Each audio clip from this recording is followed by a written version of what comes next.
Hello বন্ধুরা, কেমন আছো? রিসেন্টলি আমি গেছিলাম একটা সেমিনার করতে।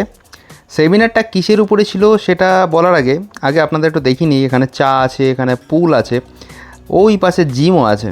তো অ্যাকচুয়ালি বলা হয়েছিল যাদের গরম লাগছে তারা পুলে চান করে নিতে পারো, অ্যান্ড চাও খেতে পারো। তো সবাই এখানে চা খাচ্ছিল, সাথে সাথে আমি আপনাদের একটু ভিউটা দেখিয়ে দিই, ঠিক আছে?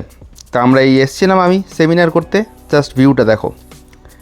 এত উঁচু বিল্ডিংয়ের উপর থেকে ভিউটা কলকাতাটাকে দেখতে কত সুন্দর লাগছে না? কি দারুণ! ওই দিকে ডিশান হসপিটাল অ্যান্ড এইদিকে। তো চলো মেন এবার ব্যাপারটা আসা যাক।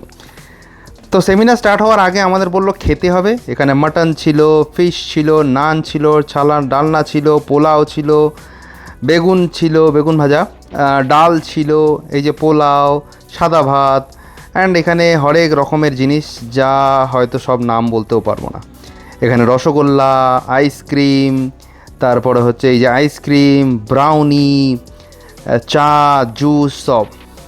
তো এত কিছু খাওয়ার পরে আমার চোখ মুখ অবস্থা দেখলেই বুঝতে পারছেন কী অবস্থা হয়েছে। And now the main thing comes, সেটা হচ্ছে সেমিনারটা কিসের উপরে? সেমিনারটা ছিল অ্যাকচুয়ালি ডায়েটের উপরে।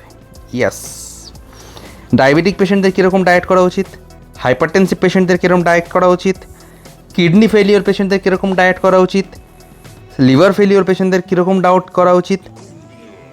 জাস্ট ভাবুন, এত গান্ডে পিন্ডে গেলানোর পর ডায়েট।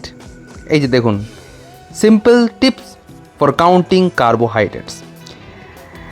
মানে এবার বুঝুন মানুষকে এতটা খাওয়ানোর পর কীভাবে গিল্টে মেরে ফেলা যায়।